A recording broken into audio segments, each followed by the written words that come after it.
all of you, those who are joining from India, and I think early noon time from where Rana is joining. And good morning, early good morning to people in US where Mercedes is coming now. This session, we are very happy to have this session on a day, particularly in India, when we are worshipping the goddess Durga, which symbolizes the win of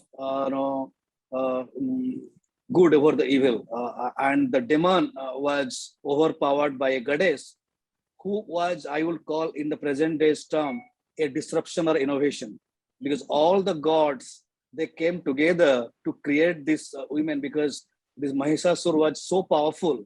So to overpower that demon, all the gods given all their power to this lady goddess to overcome this. And I think that is something we are looking at here as the technological and institutional innovations that is required from all the sector, from the grassroots, from the governments, from the policymakers, from the philanthropy, from the impact investor to come in to repeal the biggest demon that we are trying to fight with, is patriarchy. So, and this is a good day to begin this conversation because we have a very good panel lined up and with an excellent moderator. They all have rich experience among them about the field, and they have work on the ground, they have work at the system level. So while that's how I'll not make an attempt to introduce them or talk about the session, but I'll hand it over to the session moderator Madhur Singh, who is the managing editor at India Spend. And let me take just 1 minute to introduce her, because Madhu comes from a group which is, I think, India, one of the rarest breed of media and the journalists who are reporting evidence and reporting data, and that reporting with focus on issues like women land rights and land right, which is rarely reported in the media field. And Madhu, as a person, is quite passionate about the right of women and women land right. And I'm so happy that she has kindly agreed to moderate this session. And I hand it over to Madhu to take it over. Thank you. Thank you, Pranav, for this wonderful introduction and for starting the panel off on such a auspicious note. And hello to all our panelists, presenters, and audience. I'm delighted to be here and look forward to learning new things today with and from all of you. So as you might know, India Spend is a public interest data journalism platform. And one of the key things we do is to query and question gaps in public data. So earlier this year, Pranav, whom we just heard from, wrote an article for us in which he examined how and why in India we don't even know how much land exactly women own. This is because various data sets use different criteria for their calculations and arrive at varyingly, vastly different estimates of how much land women own. One such estimate says that women comprise about 4% of all Indian adults who own agricultural land, just 4%. Now, it's a no-brainer that women's access to productive resources, and especially cultivable land, is key to their socioeconomic empowerment, their status within the family and in society, their well-being and the well-being of their families, and sometimes also their physical security. When women don't have access to land or titles to the land that they till, they're not able to access finance, access services, and take benefit from the various entitlements that the government provides, such as cash transfers under PM Kisan or crop insurance under the Fasal Bima Yojana. Traditionally, land transfer has happened through inheritance, of course, and we know that personal laws in India that govern inheritance are often skewed in favor of the male heirs, or the socio-political conditions under which they need to be implemented are skewed not in favor of women's rights. And this is why this session today is so exciting and so important, because today we're going to hear about innovations that governments and NGOs are implementing to improve women's access to cultivable land and to titles. We'll hear testimonials from women farmers themselves. We'll hear from some NGOs who are doing path-breaking work in this field. And we'll also have questions from the audience, of course. The aim will be to see which of these innovations can be replicated and scaled and how. So I'll just walk you through how this session is going to be structured. We will begin with an address by Ms. Mercedes Sankalp. Sorry, I need to go over this again.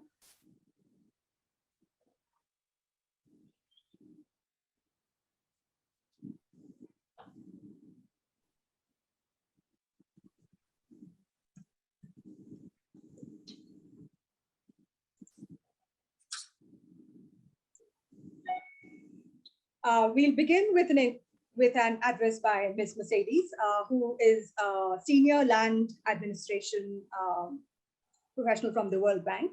She will tell us about some of these innovations and why they're so vitally important. Next, we will hear from some testimonials from women agribusiness owners about how this improved access to land and to services has helped them grow their businesses. Next, we'll hear from 3 representatives of NGOs that are implementing such innovations. They'll talk to us about their experiences, their efforts, and following this, we'll have a discussion between representatives of 3 other NGOs also working in the same field, who will discuss the innovations that we would have just heard about. After this, we'll have a discussion between all of the panelists, and we'll also take questions from the audience. And without further ado, I hand over the floor. Mercedes, please. Thanks very much for that excellent introduction, Madhur. And I hope please allow me to do this again. This is Ms. Mercedes Stickler from the World Bank. Thank you very much, Madhur. So I hope that the participants won't mind if I echo some of the same data points and add some additional ones to the discussion this morning. Could the organizers, there we go, please show my slides. Thank you very much. So as Madhur mentioned, I'm going to be sharing some findings from a study that we implemented over the last 2 years in India together with Pranab and his colleagues at the Center for Land Governance. And the focus of the study was on understanding how land rights affect farmers' access to agricultural land and related entitlements and services. And I'll particularly be focusing on one of the key outputs of this study, which were 7 case studies of innovative government and NGO initiatives to increase farmers' access to land and entitlements, particularly for women farmers. Next slide, please.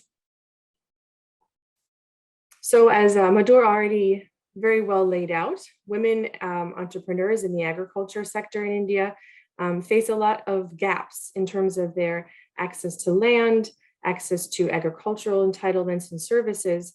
And we think that these are related based on the data. So there's a gender productivity gap nationally of about 7% with respect to female versus male landholders in India.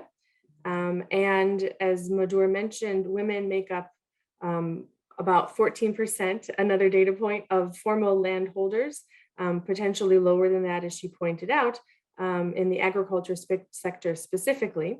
But they are about 65% of agricultural workers. So women play a hugely important role in the agriculture sector, but often aren't seen as farmers, since the identity of a farmer is so intimately linked with land ownership in India. And the fact that most states don't even record gender in the land records, of course, complicates the data and explains some of the discrepancies you might notice in the data across different sources.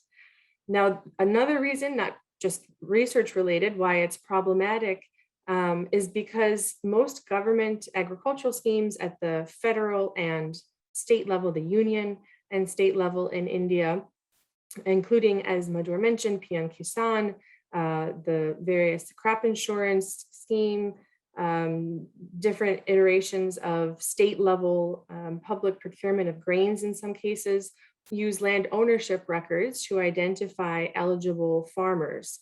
And so obviously women, tenant farmers, others who do not hold land records in their name, those who might hold land records in their grandparents' names, for example, would be ineligible for these entitlements. Next slide, please.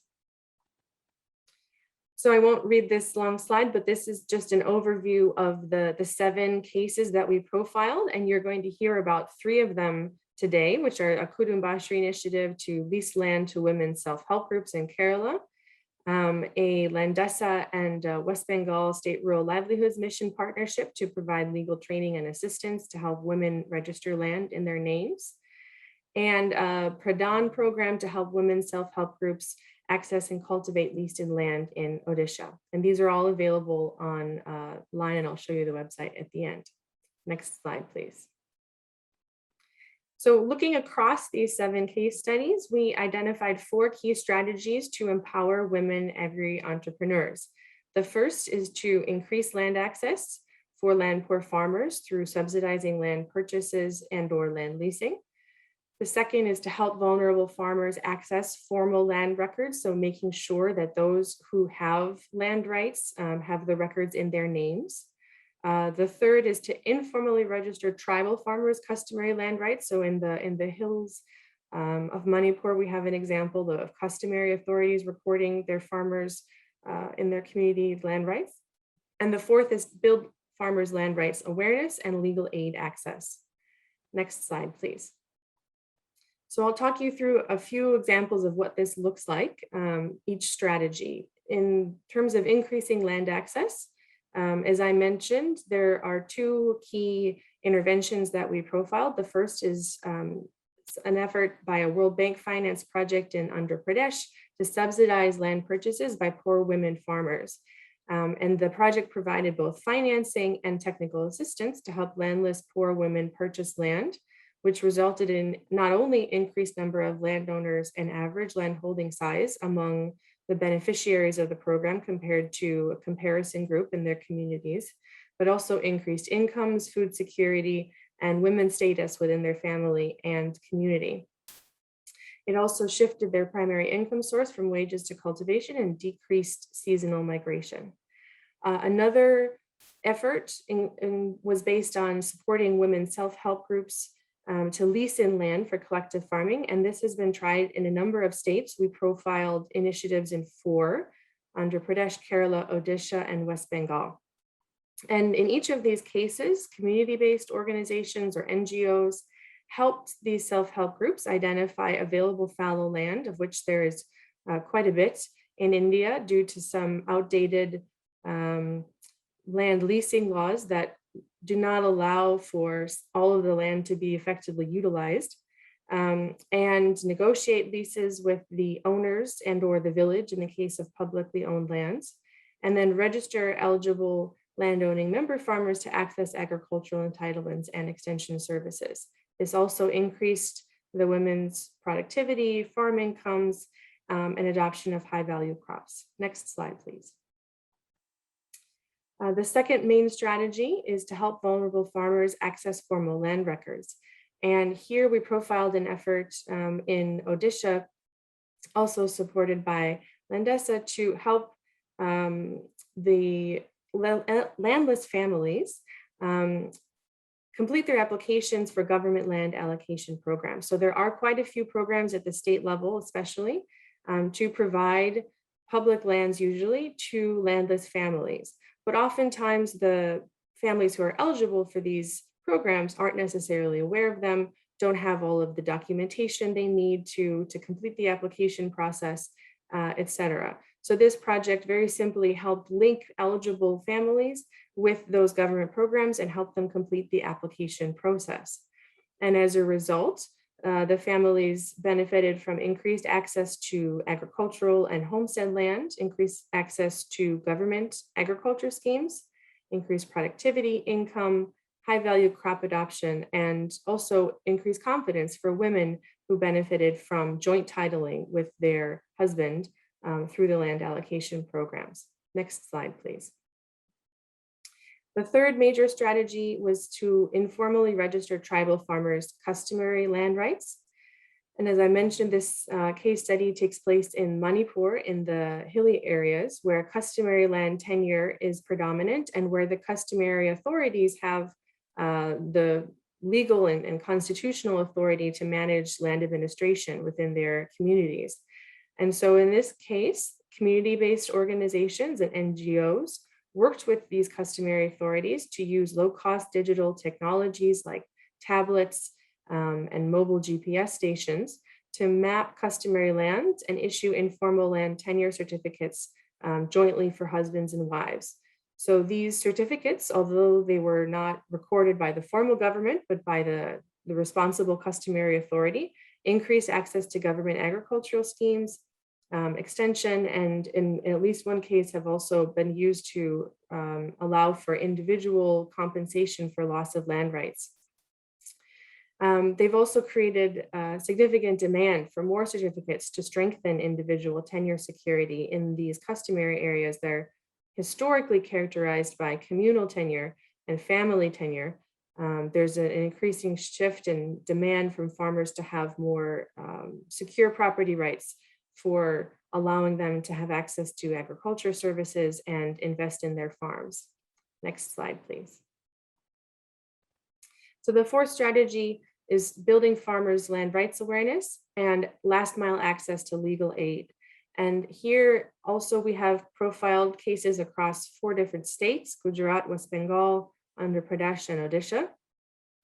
In Gujarat and West Bengal, you'll be hearing more today from Landesa about their efforts to train women on the land laws, to identify and train paralegals from within the community to help women file inheritance claims, host legal clinics, and link women farmers with agricultural entitlements and services. And as a result, these programs have increased women's legal awareness and access to entitlements and reduced the time and cost of securing land in Gujarat quite significantly by 10 to 15 times. In Andhra Pradesh and Odisha, similar programs trained local paralegals and community surveyors to inventory poor families' land rights, help them resolve land disputes, and support them to access public land development financing. So the Mahatma Gandhi National Rural Employment Guarantee Act provides for public land development for poor landholders, and these programs helped families access that resource and also credit.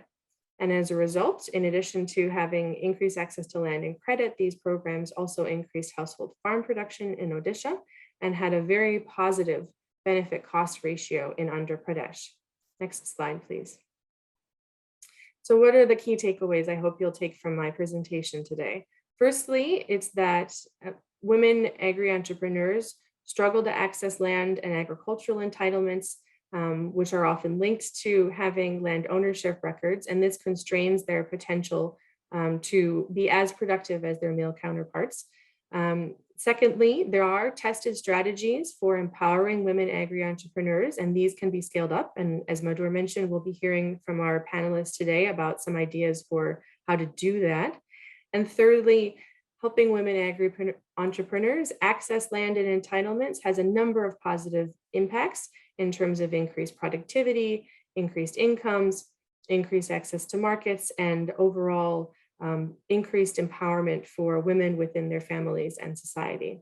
So I look forward to your thoughts today, all the panelists, on how to scale up your efforts. And thank you very much to all of the participants for your participation in today's session. You can find out more about this study and the case study notes that I referenced at the link at the bottom of this page. Thank you very much.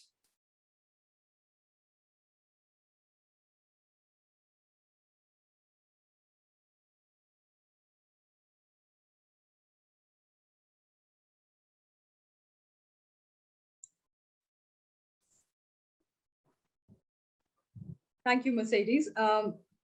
We will now hear testimonials from women agribusiness owners.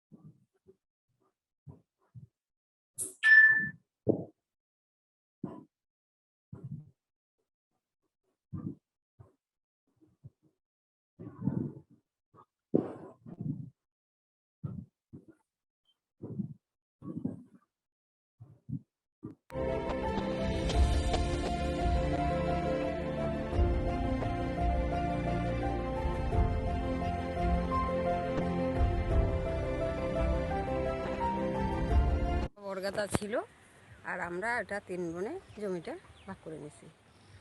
এখন আমার 93 December আছে আমার। এই যে জমিটা আপনারা 5 বিঘা জমি যে কিনেছিলেন, হ্যাঁ, এটা কিভাবে কিনেছিলেন, কোথা থেকে টাকা পেলেন? মানে ওই বাবার একটা জমি ছিল, ওই জমিটা একটু বিক্রি করছি, ওই জমিটা বিক্রি করছি, আবার এদিকে ওইদিকে মিলাই চলে ওই বাড়িতে ওই যে গরু টরু ছিল, হাঁস মুরগি পালতাম, শুয়োর পালতাম, ওগুলা বিক্রি করে নিয়েছি। স্বপ্নের সাথে। কতদিন ধরে এই 17তে হয়েছে করেন? এই ধান করি, কিছু আলু করি, ভালো করেন। আর এই সবজি টবজি একটু করি, করার লোক নাই, কি করবো, বেশি তো খাট। আচ্ছা, আপনারা এই যে জমির খতিয়ান দরকার, এই যে ট্রেনিং হয়েছিল, ট্রেনিং হওয়ার পরে ওই মুনমুন্দি আসছিল, মুনমুন্দি বললো যে এগুলো করতে লাগে, তখন ওগুলো যায়নি, তারপরে করলাম। আপনি জমির অফিসে গিয়েছেন? হ্যাঁ গেছি। গিয়েছেন? হ্যাঁ গিয়েছি, একবার গেছিলাম কিন্তু ঢুকি নাই, তারপরে মুনমুন্দির সাথে করছি। এখন আপনি খতিয়ান হাতে পেয়েছেন? হ্যাঁ পেয়েছি।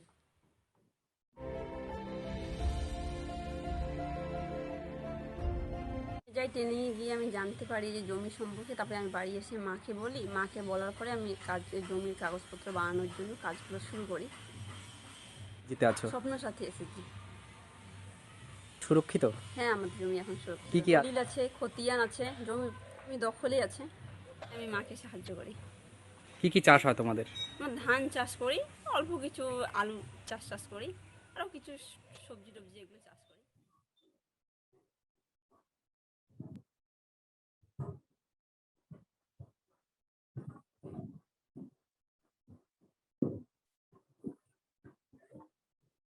So thank you all for watching this video clippings, the story of Jhubu Orao and her daughter.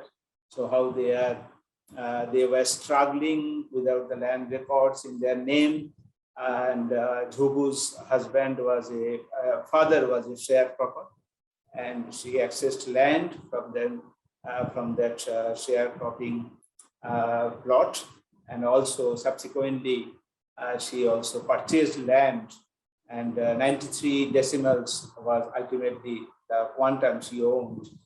So the thing is that this West Bengal State Rural Livelihood Mission, Landesa, has been partnering since 2016.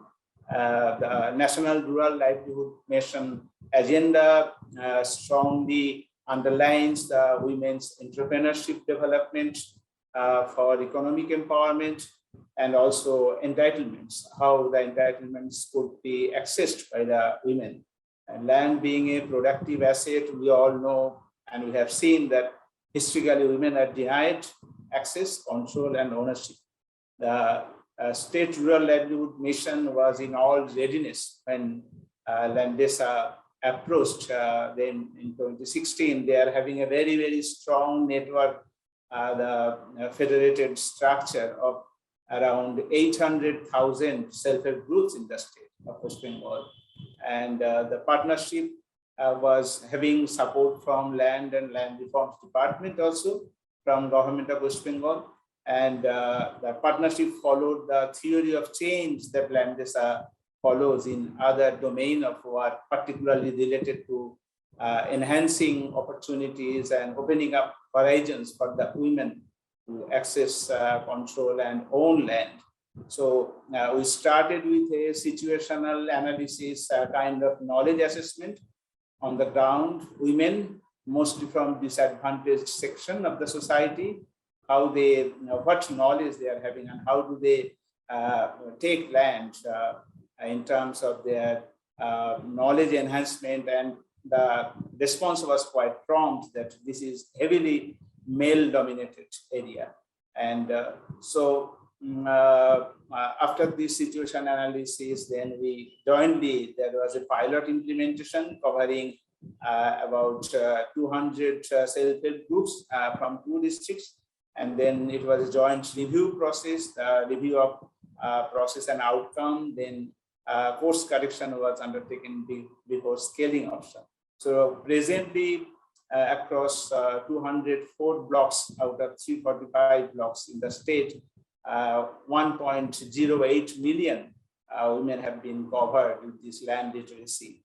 So, and mainly it focuses on the way and women can own land, the inheritance laws, the Hindu Succession Act and Sharia law, followed by Muslim, and also the land leasing, of how it is legally prohibited, and still with the help of the SRLM, how they can lease in land, and also the recordation, land recordation, that is most important.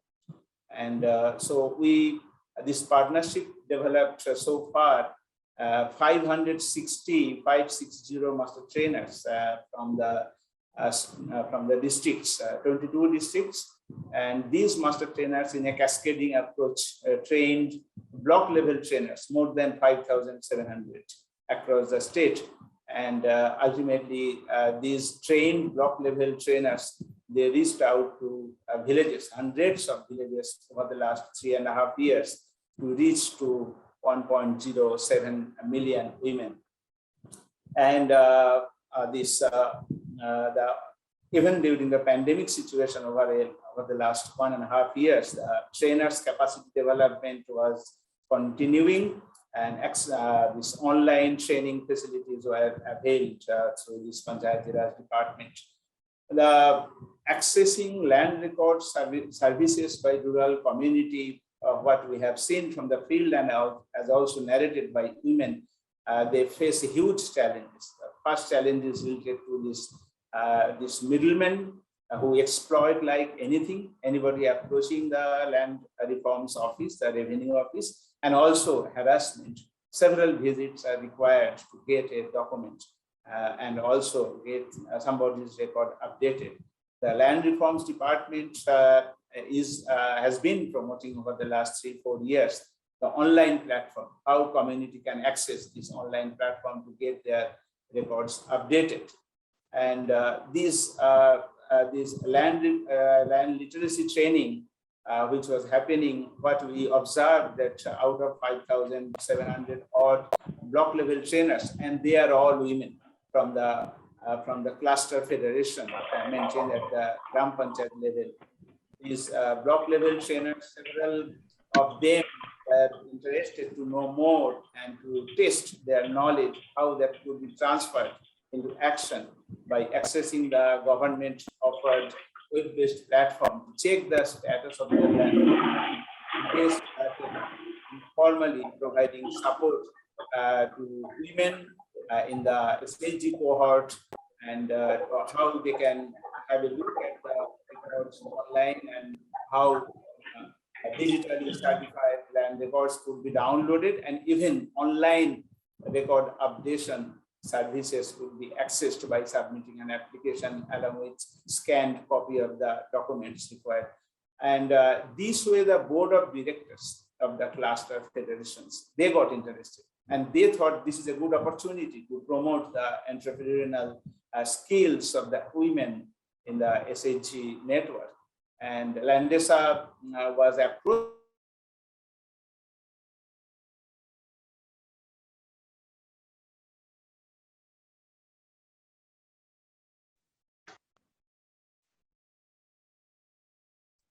providing training to these over-enthusiastic block level trainers. And subsequently, they started providing the services by application of technology by charging a small fee. So at present, there is 7 such centers. We call it the Sangha Service Center. Sangha is the cluster federation at the Gram Panchayat level. 7 are running, and Jubu Ora, the story just we have heard about. So she accessed one such service center to get her documents updated, land record documents updated. The West Bengal State Rural Livelihoods Mission want to scale it in thousands of numbers. There are more than 3,000 Sanghas, cluster level federations.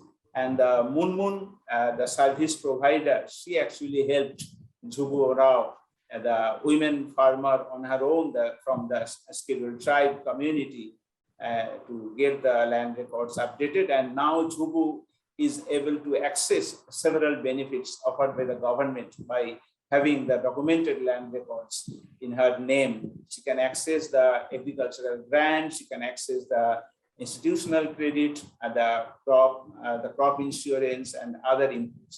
So this is now widened the horizon for Jubu to access several benefits, like several other women are also doing the same. Thank you. Thank you, Pinaki. Thank you. That was fascinating. This was Pinaki Haldar, Director of National Programs from Landesai, India. Next, we're going to hear a testimonial on the work done by Pradhan in Odisha. And after that, we'll hear from Ms. Sailabala Panda, who's a team coordinator and project lead for FRA and forest-based livelihoods for Pradhan, which is the Professional Assistance for Development Action. Over to you, Saila.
Thank you, Madhur. Is the screen visible? Yes. Yeah. Thank you. Very good afternoon and good morning to all of you. And I am Sela from Pradhan, and I will be sharing Pradhan's experience on this topic. I am caught with cold and cough, so my voice will be a little bit hazy. So please bear with that. I'll start with Pradhan's philosophy.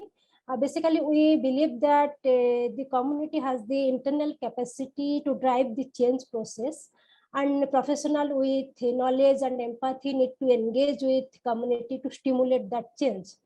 And our mission, slide is not moving. Yeah. And our vision is to create a just and equitable society, and we focus to enable the rural women and how they can take charge of their own life. And currently we are working in 7 states and 33 districts, and the place where Pradhan is working is home for more than 50% of India's rural poor, and we aspire to see each and every village a better place to live in. And 400 plus professionals are working directly in the grassroots, and we are impacting lives of nearly 4 million life. And we have pioneered different types of livelihood prototypes, like integrated natural resource management, farm-based livelihood, tussar rearing, poultry rearing, and we have also partnered with government to and leading different mega projects in the different states, and we are the support organization to the NRLM, and also we are working as a resource organization to different programs at the different state level. Is this slide moving?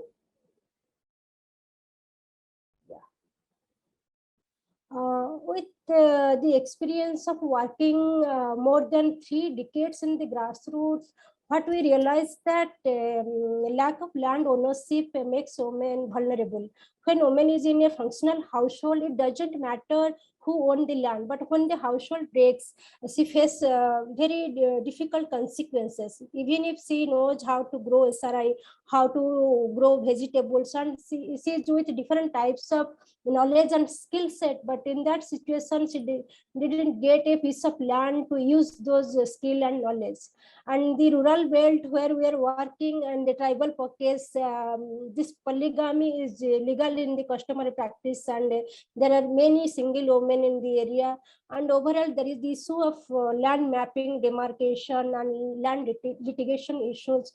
And we think that we are doing agriculture in a women-centric approach, but when we see it in a gender lens, basically labor is getting feminized, but not the produce and income. So there is a need of post-patta engagement and shifting the woman identity from labor to farmer to agripreneur.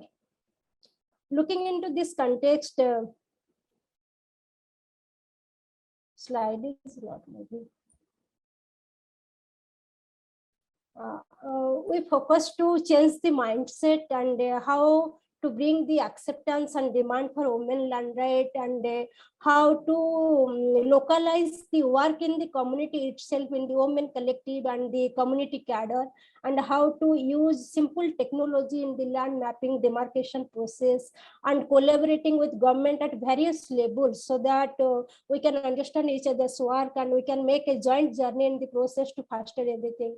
And building women confidence, skill set, and the livelihood, and more important, to provide a support system where she can play an active role in the entire value chain. And we are working in the FRA both on the individual forest right, community forest right, and also we are focusing how women can participate in community forest resource management, how they can participate in protecting and conserving their forest. And currently we are working in 4,000 plus villages spread over Jharkhand, Odisha, and Chhattisgarh, and it is going to impact more than 1 million lives.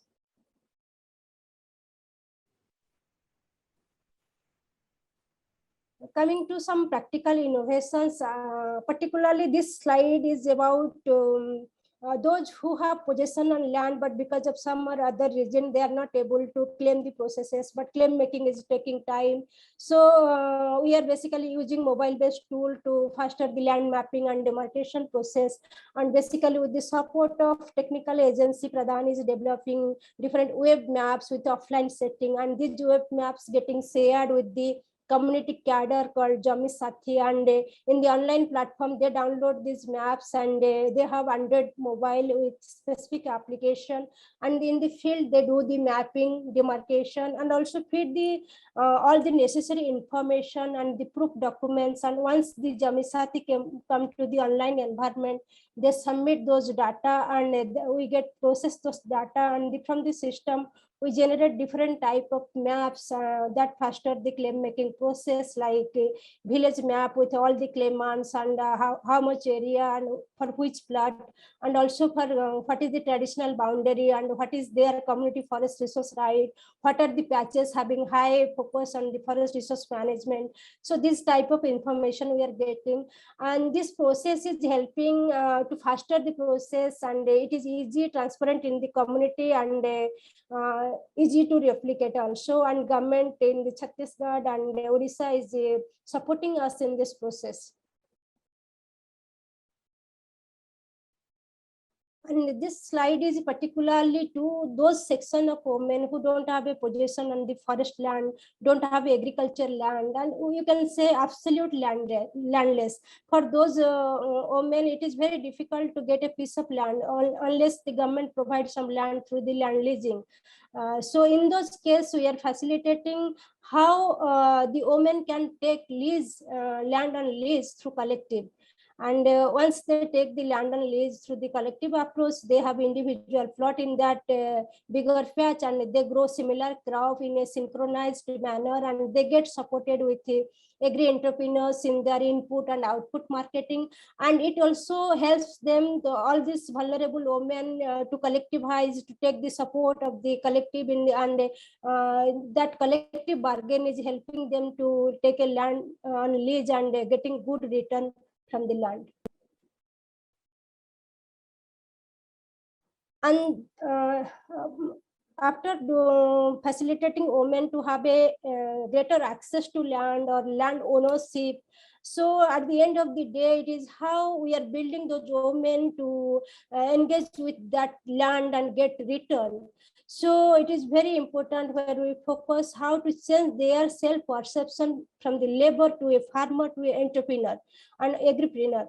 And in that we have developed a different type of support system, and we focus repeatedly how they can have the identity of women farmer and collectivize in the producer group, and how they can have the autonomy in the production cycle, starting from the crop selection to the which land they will grow and how much they will grow, and the link with the agri entrepreneurs and engaging in the sorting, grading, marketing, everything. And this model is helping women to collectivize and take a greater role with confidence and freedom to take an active role in the entire value chain. In the entire process, we focus how to give emphasis so that everything will have a sustainability approach and it can replicate it to some other places. So we are institutionalizing the process in the SSG, village level organization, block level federation, and using simple technology where they can map and demarcate their land, and they are identifying the local cadre as Jami Sathi, and Pradhan is continuously engaging with them to develop them confident enough to in the land mapping, demarcation, and follow processes. And we are linking them into different type of post-quota livelihood convergence and asset creation, and also linking to them to social security net. And once these women are with some skill set and understanding of that I am a farmer and I can grow and I have economic agency, that type of mindset, then collectivizing and linking them to the value chain, starting from the village level producer group to block or district level farmer or producer organization. And in the entire process, what is the evidence and what is the knowledge that is getting created, and how this collects knowledge and evidence can be transmitted into the entire community to the nearby community through the women collective, and also how this evidence can have a larger buy-in in larger audience. So these are the focuses that we are emphasizing. But overall, at the end of the interventions, and it is women collective stance and ownership and their clarity, it is helping to taking the processes sustainably through the women collective. And women collective are facilitating the landless women about their inheritance right, about how they can claim their right through FRA or through homestead, and they are supporting the women collective, and Jami Sathi is supporting in the technical aspect. So this is the thing, and we have some experience across different states.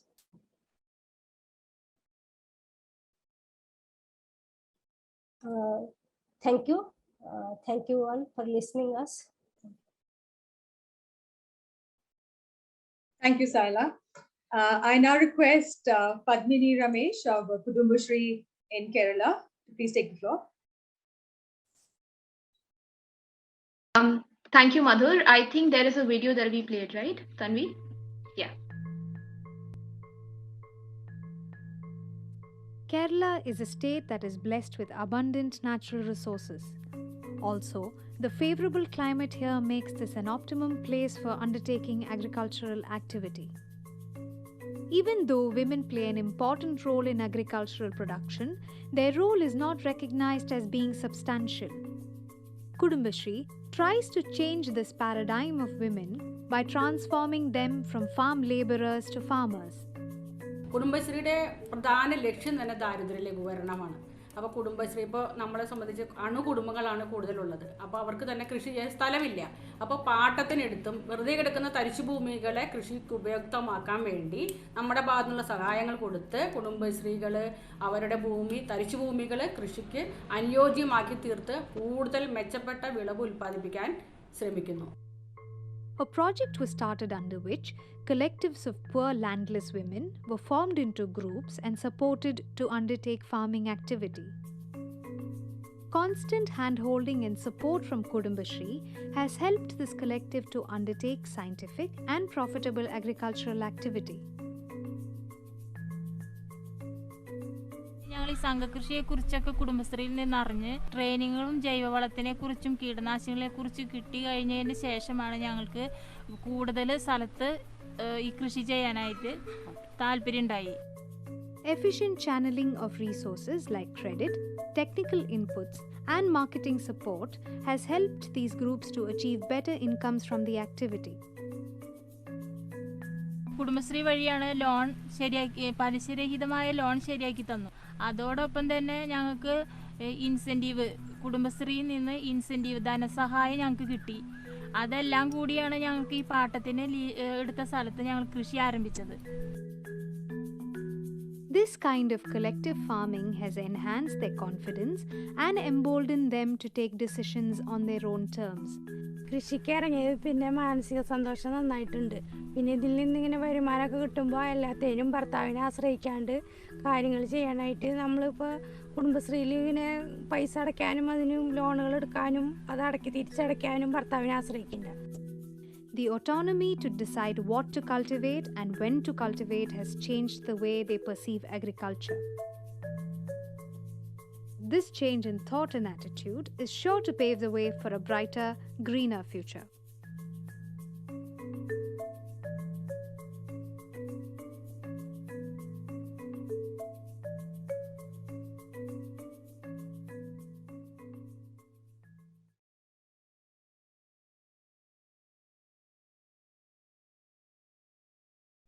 Tanvi, can you please share the presentation?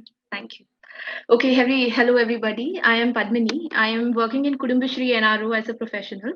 I'll be taking you all through the fallow land leasing program, and just want to confirm if my audio is clear. Hello? Yes, it's clear. Yes, it's clear. Great, thanks.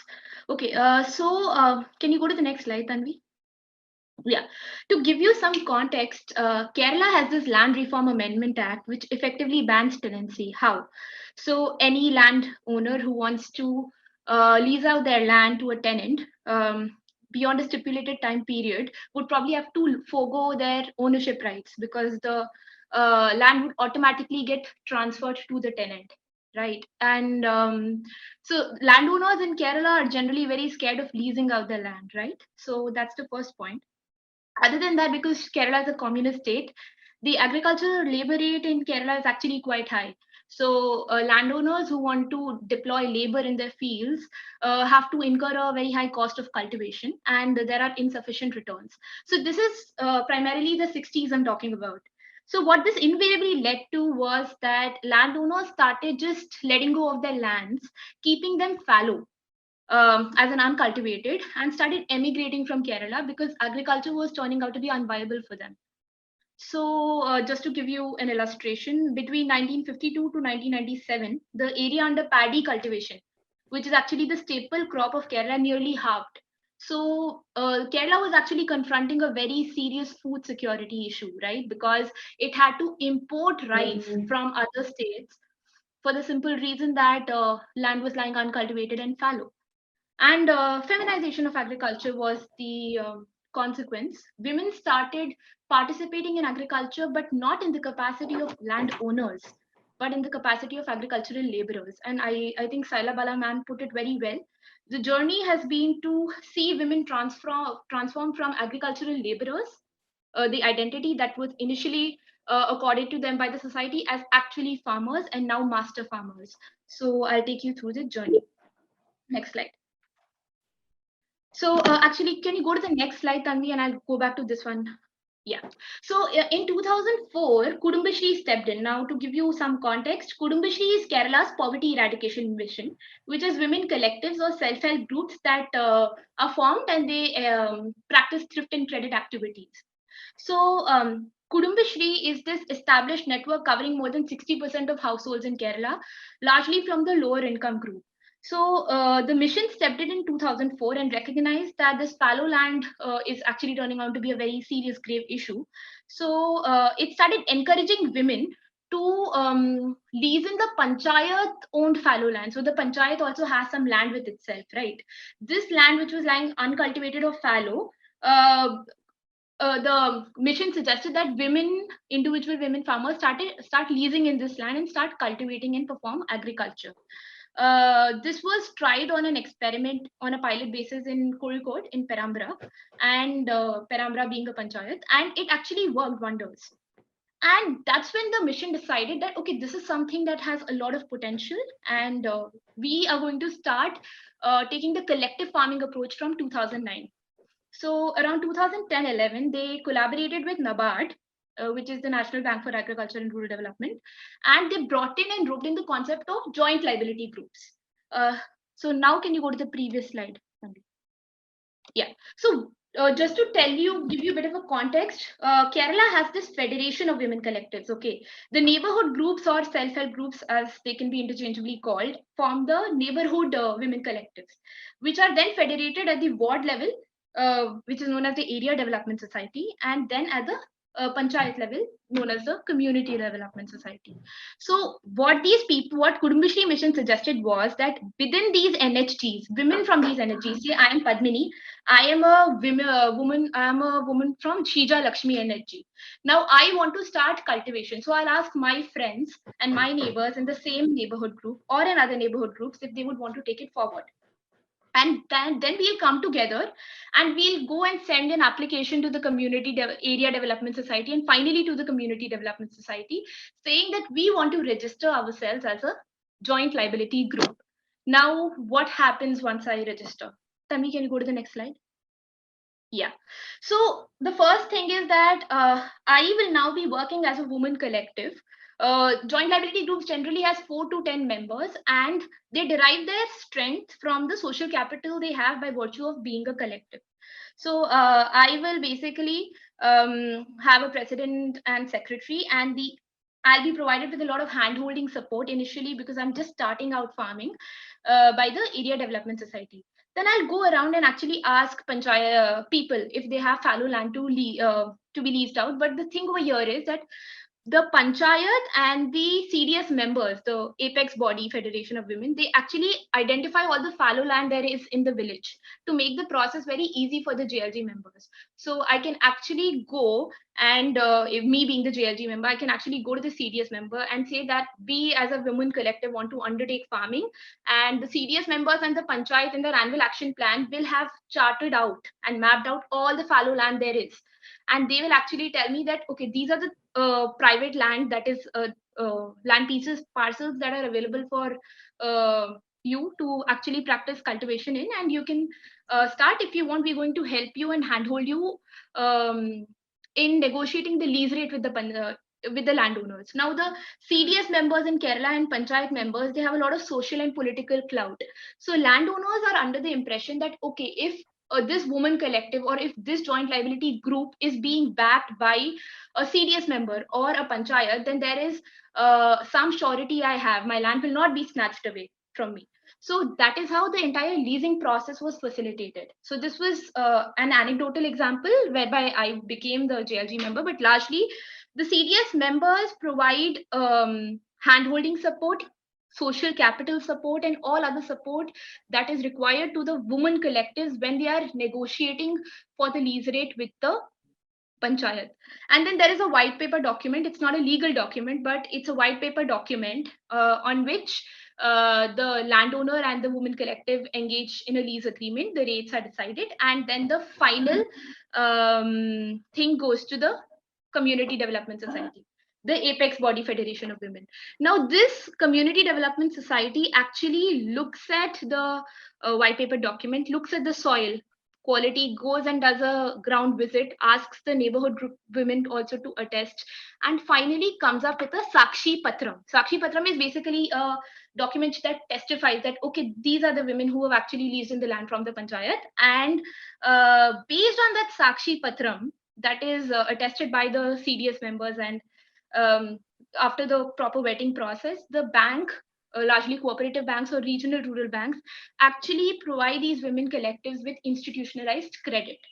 So I think it's brilliant. What has happened is that despite land leasing legislations effectively banning leasing, and because if you're a tenant with no formal documents, you're not allowed or eligible for institutionalized credit or insurance. Notwithstanding these hurdles, what the Kudumbashree mission has done by the support of the government of Kerala is that it has smartly bypassed this to make institutionalized credit and insurance available to women collectives, and also has provided them with several incentives: area incentive, production incentive if their yield exceeds a certain amount, and more than that, it has given them if the interest rate is effectively nil, because the 7% interest rate that is there on agricultural loans, 5% is taken care of by NABARD. That leaves the JLG women to with 2% of interest to pay, right? But if they make the payment within 365 days, they don't even have to pay the 2% interest.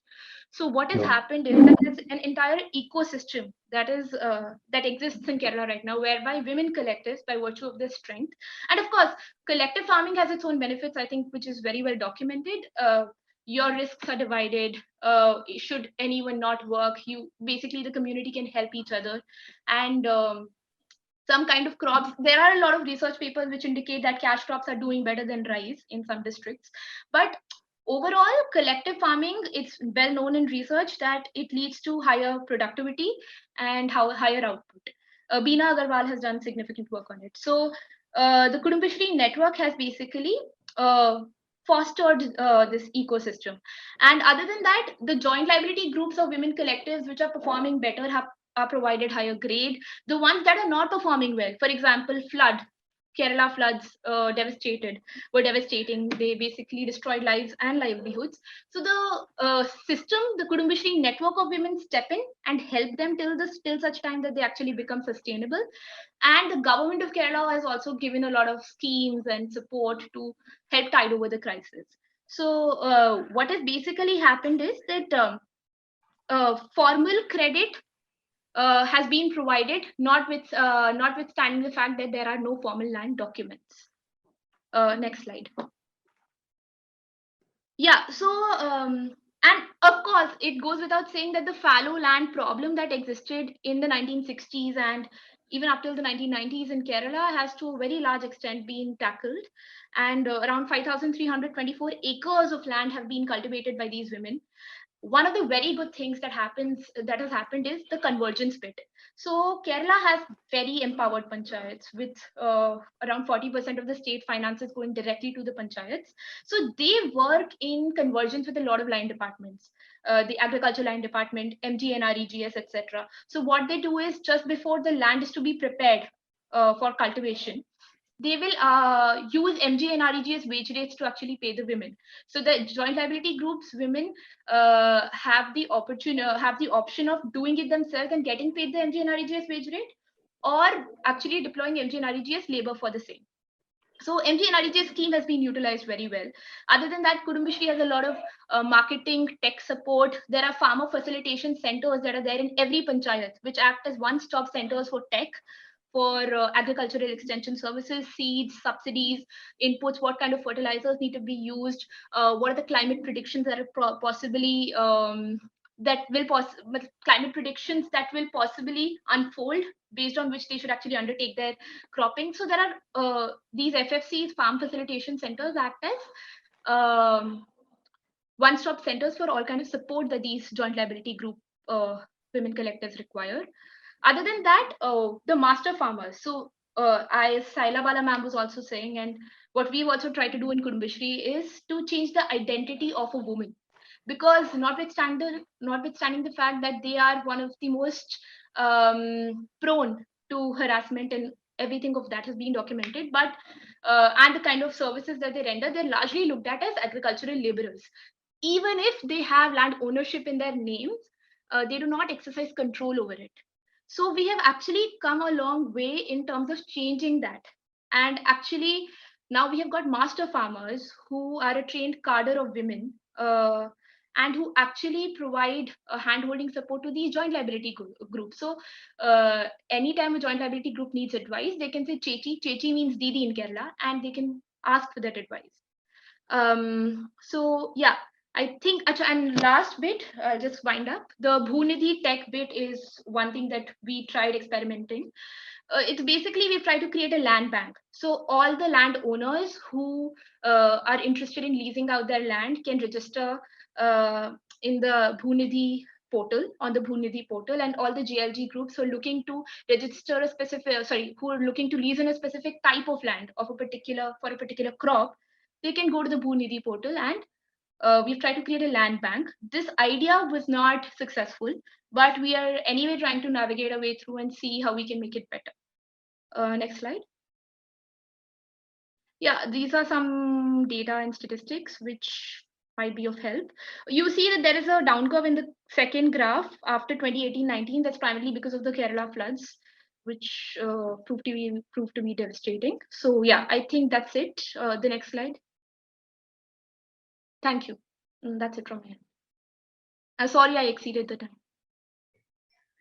Thank you, Padmini. That was fascinating. Thank you also, Saila and Pinaki.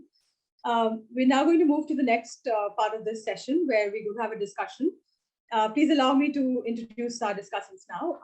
We're going to have Gauri Dhonde, who is State Program Manager with Mavim in Maharashtra.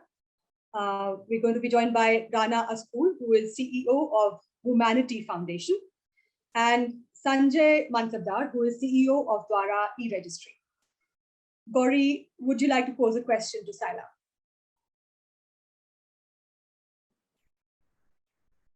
Please come again. Would you like to pose a question to Saila? Would you like to ask her anything from her presentation? I would like to know the processes which you have taken for the activities which you have shown. So what were the phases you have worked upon? Because when we talk about the institutionalization process, so I would like to know the community participation, how you have ensured that. Over to you. Thank you, Gauri, for this wonderful question. The areas where we are working on the women land right, so it is not like you are starting from the initial phase, because before the process we have done the situational analysis to understand what is the land issues and what is women perspective on the women land right. And we have done an entire process along with the women representative. So it was like a co-research where Pradhan and women leaders have done it. So the knowledge we generated from the situational analysis through macro and micro study, the findings, same findings the women also knows. So after that, we started the piloting. What will be our priorities area and what we need to start with. And so it is like in different block, there is different type of institutions. In some block, we have block level federation, and in some level, it is GP level federation. But whatever the women collective, but we take the similar process, like they know what we are doing, and we jointly develop the vision and goal and what is the work plan, which villages we will be taking up. So in the latter stage, it is not like we are mobilizing and inviting women to the meeting. It is their demand. They set up calendar and call us, this is our plan. So in the homestead land also, it is only federation in one block. They do the entire enumeration to identify who are the homestead lists, then entire documenting the process, doing Polisafa by their own, then entire submitting the applications to the Tahsildar. Then Tahsildar denied, no, will not take the application of single woman. If we'll take the application of single woman, what will be the culture? More women will become single women. This type of response, but it was not like the stakeholder always receive it.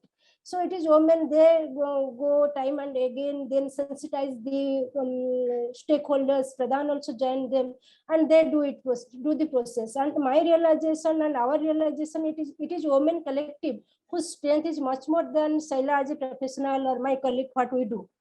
So we believe in that, once they understand the process, it is not like organizing meeting or taking or doing the task, completing one by one. It is their force and they come and join. And when it is women land, it is a connecting cord. And it is in fact a key piece to strengthen the women collective. And through this process, they get built up. And people also approach them, and there is recognition of the collective that they are identifying the vulnerable women, and they are making peer pressure on the stakeholder, and they are also meeting the ST/SC ministers or other political figures, sharing their status paper. What is the issue? Why so much of claim is pending? What is the fault? Can we jointly do? So stakeholders become accountable to the women collective. They also approach the women collective, how we can also support them. So this is the process that we are taking up. Thank you. I really congratulate you, because we are also working in the field and we also undergo such kind of experience. So if women start speaking for their own right, so then we achieve our goal. Thank you. I really congratulate to you. Over to you. Thank you. Rana, do you have a question for Pinaki? Sure. First of all, it's really brilliant, presentations from across the board. Landesa, Pradhan, Kudumbashri, if I'm pronouncing that right. So it's really wonderful to see all the initiatives. But if I can actually go back a question to Pinaki from Landesa, one of the things that I was thinking about is what are some of your efforts post access? And I know it's not a completely fair question, because at the foundation we've just kind of launched our access to land rights program, which primarily focus on access. But because you specifically have highlighted the case of using online training to improve not only literacy on land rights, but also access to government portals, I'm thinking a lot that there's so much that can be done with technology that we have seen is being done in obviously other parts in India and in Africa. How do you use that to enhance farming practices, to so many other things? I would love to get Landesa's perspective or thinking around post access, specifically in some of the things that you're already using, digital access and technology, but also geographically, outside of West Bengal as well.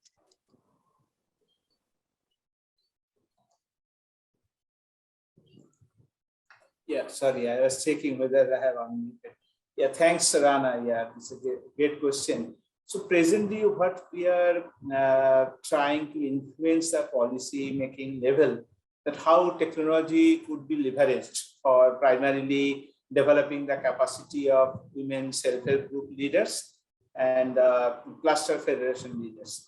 So, and the online module we have developed, and recently the West Bengal State Rural Livelihood Mission, they also acknowledged it, and so they are testing it. And in the past month, in the month of August, we had a consultation with the National Rural Livelihoods Mission at the country level, where this particular case related to leveraging technology to update the land records by women in particular, how it can be replicated. So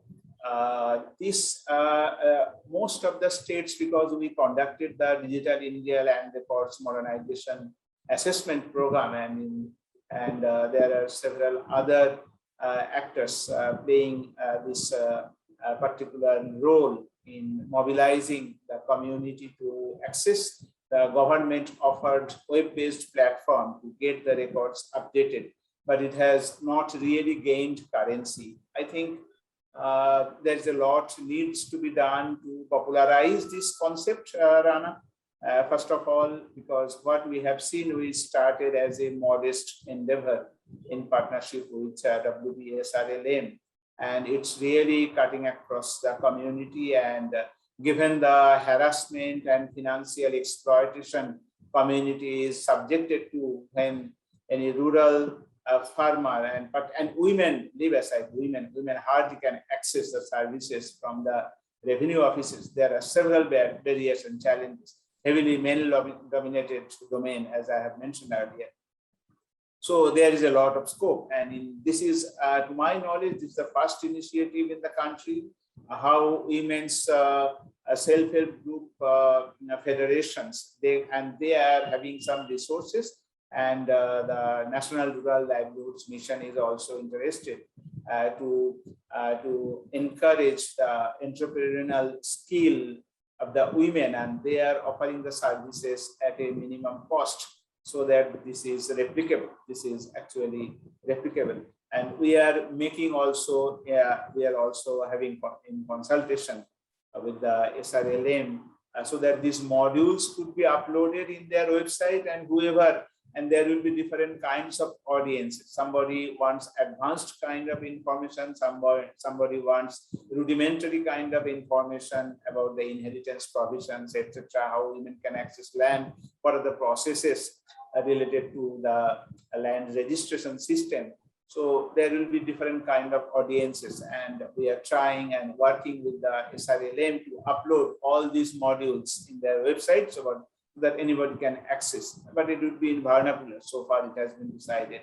So this can be replicated, Rana, in several other states, because out of 30 odd states, I think more than 25 states are having their web-based platform for the community to access the services on their own and online.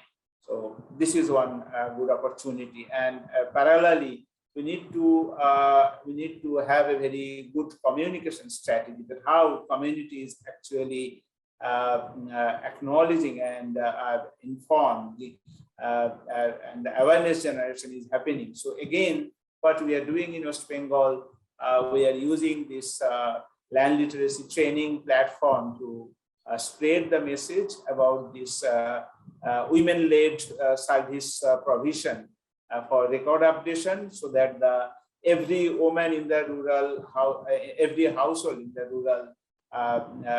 rural part of the country, more or less having one woman who is a member of the self-help group. So naturally the information passes, and also the male members, what we are seeing, they are getting interested. They are accompanying women. Very rare sight what I observed last month, that woman is leading and the husband is following to this service center to access the land recordation service. Yeah. Thank you, Pinaki.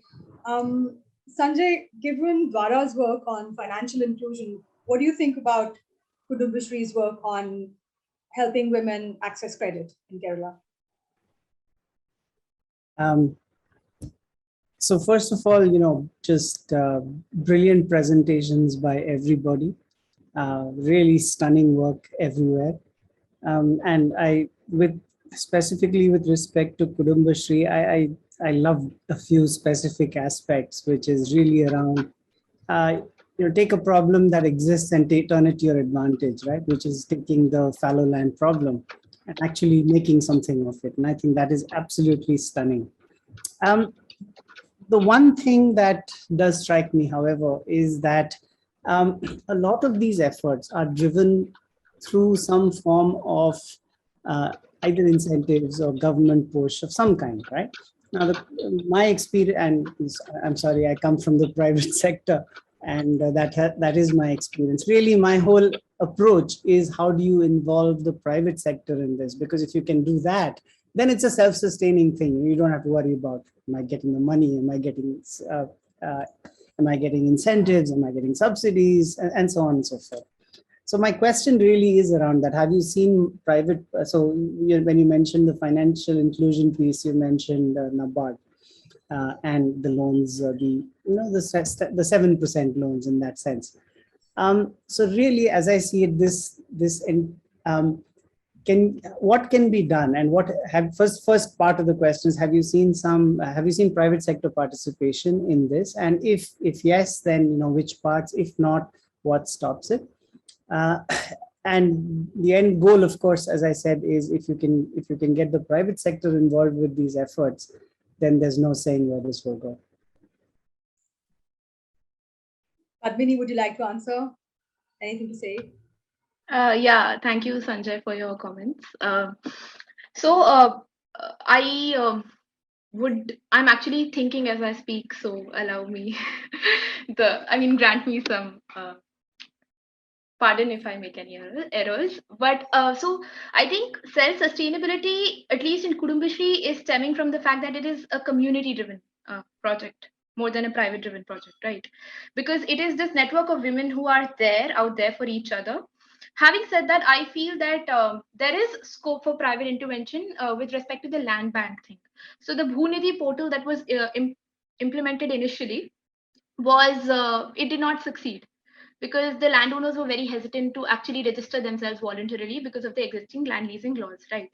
But I think Dwara has done some work around Khet score, if I'm not mistaken, which documents the history of the land parcel and its creditworthiness and all of that. So I think Khet score can be used, and landowners can then be reached out to actually make it possible, make the land bank a success. So that is one area which I can think of as of now. But if I can think of more things, I'll reach out for sure. Hope that answers your question.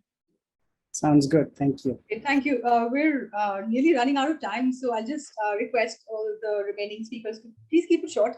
I'd like to hear from Gauri first. Gauri, please tell us about Marvin's work on joint titling and its role in enhancing women's access to land and services, as briefly as you can, please. Yeah, looking at the time constraint, in brief, I'll try to narrate what we have done and what we have achieved. Basically, ours is a Women Development Corporation, and we are undertaking of state government of Maharashtra. In spite of being the government, we are also a community-driven organization. So when we started with the initiative of SHG movement for achieving the goal of women empowerment, so in spite of working for microfinance, when we started for livelihood initiatives, we thought there should be an initiative wherein we should have the strategies, wherein women should also have house and land ownership rights. So from the one side, we had started empowering them, building their capacity. But once, when we are empowered and we know about our rights, so then people start working and asking about that. So we thought we should come along together. And along with the women, we also started with sensitizing the men, because without involvement of men, we were not able to go through this agenda. So when we started the joint ownership campaign, so first we started with the house joint ownership campaign, wherein we motivated the women and also the men, and we have explained to them through the SHG platform, through our grassroots animators, how it is important for a women to be on the so-called Sat Bara and Art which we call with the registry of the government. So looking at the number of domestic violence cases ahead and the legal right issues which we talk about. So if the husband is drunk, he beats the women and he suddenly tells I will throw you out of the house. Suddenly she is in shock. But after when we started this initiative and when we told her you have the right on the house, so they joined together. And now looking at the campaign which we have taken up, we started in one of the districts in Parbhani. So it was a slow revolution sort of. We didn't have a much marketing or this publicity on this project, but slowly we started working on the joint ownership of the house. The first step which we took upon was putting the name plates on the house, because women having her own name on the house had brought a tremendous change in her life. And also we saw her status in the house was increasing. So we call them the Jyotiba. We know Savitribai Phule, who is the pioneer of the education of women education in India. And Jyotiba Phule, her husband. So he first taught Savitri, and then this educating women was started. So we started the hunting of Jyotiba. So the husband who was sensitized, so he took the initiative and they had put the nameplate on their house in the villages, which was a great achievement for that. So slowly the number was increasing, but it was a collective movement. we as a change agent and facilitator, our role was to guide them, empower them, sensitize them, and push them, motivate them to fight for their right. So while working, I'll just finish in 1 minute. So for the property ownership, we had to face a lot of challenges, because when it comes for the land property, we saw the ancestor properties there. There are undivided Hindu families there. So it was difficult for us to put our name in that.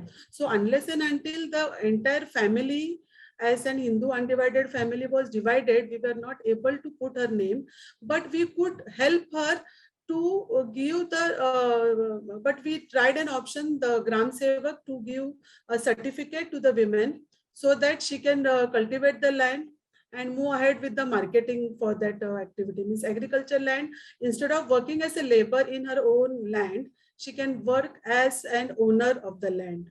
So slowly we had gone ahead, and it's a movement which we need to take ahead. And also as a national level, we have to take this agenda ahead. Yeah, over to you. Thank you, Gauri. We have, in fact, questions pouring in from the audience. Someone's just posed a question about the many layers of disadvantage that women face, particularly with regard to caste here, and how various how attempts are made to overcome all of these many layers of barriers. But we'll come to that later if we still have time. For now, I request Rana, whose Womanity Foundation has just recently made a foray into India.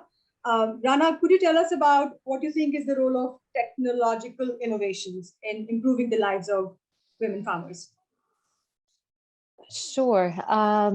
Sure. I mean, although we don't have a particular, focus on technology, obviously the technology angle, I think I'll share just some broad, brush on how, technology in agriculture overall, but it's specifically for women's lives. So, raising agriculture productivity through the involvement of women farmers, but the proper involvement and engagement of women farmers can, and I think the statistics is around lifting some 100 to 150 million people out of hunger, in a collection of global South countries. So it has massive implications on improving food security, but also specifically for women in reducing the physical burden, as we saw, in increasing access. But beyond access, there is that increase in productivity. There is that, reduction in the cost of cultivation, but there's also, a restriction around, the carbon footprint of agriculture. So if you look kind of, holistically at a food security level, at physical burdens for women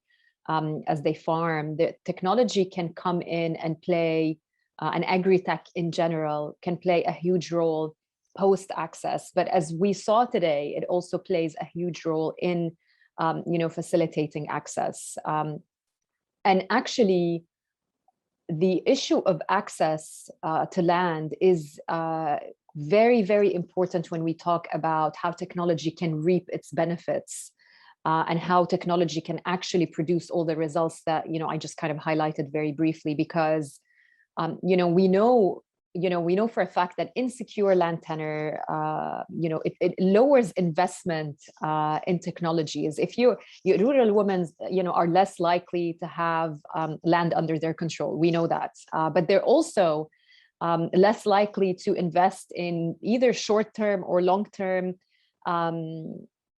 anything, whether this is attending an online training or going to the improved fertilizers, improved farming practices, or the use of kind of more sophisticated technology. That would be they would be completely unwilling to invest in that if there is a risk that their control over the land over time is going to be taken away from them, or is not going to be something that is going to be recognized or return any value. So when we really talk about the benefits of agri-tech and technology and innovation and food security and land quality conservation, all of this without that first barrier of land access, and making women secure in land access, land tenures, and all of that really becomes less credible, less effective, and hence the issue of land access and the conversations we're having today. Thank you, Rana. Sanjay, maybe you can tell us some more about technology, how AI, artificial intelligence, and data analytics are being used to enhance financial inclusion and productivity on the farm. Sure. So that's basically what we do, which is essentially use technology from the standpoint of both productivity as well as from the standpoint of financial inclusion. So it's no point thinking about inclusion if you don't think about productivity at the same time. And that's really the philosophy that we have. Technology is the big enabler there. And really what it does for us is create a mass of data that is sometimes independent, that is driven by real transactions, that is driven by real activity. And at the end of the day, what that does is it allows you to make several judgments on many aspects of either the productivity aspect, which is the actual farming business, as well as with respect to lending. Now, I'll just take a few examples to illustrate how it can be done. But we talked about Kate Score a while ago. It uses independent remote sensing data really to understand what's actually happened on a land parcel. Now, and again, when you talk about private sector credit, one of the things that they focus on is really credit history. If you look at the data, more than 70% of farmers, particularly small and marginal farmers, and who have never had access to credit data. So there is no credit report. So how do where do you start? You need some form of independent data for such new to credit customers. And that's really where some things like Kate Score that we've built really come in, which, they take remote sensing data, they crunch the data, and it's enormous amounts of data, which is land parcel specific. And we've built those technologies to make it land parcel specific. And really, it comes up with a clear assessment of, okay, what's the risk, what's the reward? And for the private sector lenders particularly, it offers significant data to be able to make those underwriting decisions without having access to a credit report, for instance. It gives you a starting point. From the same analytics, from a productivity standpoint, tells you, okay, what's happening in a particular field. Is there a problem with respect to, for example, nutrient or irrigation or so on and so forth, and facilitates several interventions so that you can address the productivity aspects as well. I've taken a couple of examples. There's tons and tons of ways in which it can be used. So great. Thanks, Sanjay. Now we have a lot of questions and we don't have nearly enough time. In fact, we've run out of time officially. There are two strands that I'd like to pick up on. I'd like to request Pinaki to address a question on convergence between various government departments and government schemes, especially in West Bengal, which came in really early in the session. Pinaki, would you please take that question? And the second is about facing and overcoming cultural barriers to women's access to land and ownership in particular. Padmini and Saila, please feel free to address either of you or both. Over to you, Pinaki. Yeah, thank you. And very quickly, the question asked by Naveen is about NRLM in West Bengal. That is the the question is how WBSRLM can play instrumental role in giving women access. Like Kerala in West Bengal, also leasing is prohibited. So what Landesa is doing, the informal leasing is happening, and there are spontaneous efforts by the women self-help groups who are leasing in land and cultivating, but there is no formal mechanism. So we are trying to capture these evidences and sharing with SRLM and at the policy level of the Land Reforms Department to influence the policy and actually relaxing the stringent provision to lease in land by particularly women groups. The convergence, yes, the local panchayat is very sensitive to this, and when women groups are leasing land spontaneously, the panchayat is coming forward and supporting them in whatever possible way. Also the agriculture department and departments can always play a role, and our advocacy is actually focusing with the government on this agenda. Thank you. Saila, Padmini. Yeah. So the question was about how do women are overcoming the cultural barrier. So basically it takes time, but we engage with the women through different trainings like land literacy, gender and land, how land flow become patrilineal, what are the obstacles, how patriarchy is manifesting in social structures and how they are getting blocked. So it takes time. Initially they reject and they don't have that perspective that women can own land. They also fight with us. No, this can't happen. So it takes 1, 2, 3 rounds of training to develop some consciousness within themselves that they can own land, but they have with collective voice, then they approach and do the process. But it is at the end of the day, it is the Gram Sabha or Palli Sabha in the village who processes the application or claim documents forward. So then at a point of time, we think to engage with the men in the community, the youth in the community, so the entire village, how they can come up with the concept that women can inherit land, women can claim their right through theater of oppressed and different trainings. Then they apply for those land, and also engaging with the stakeholders.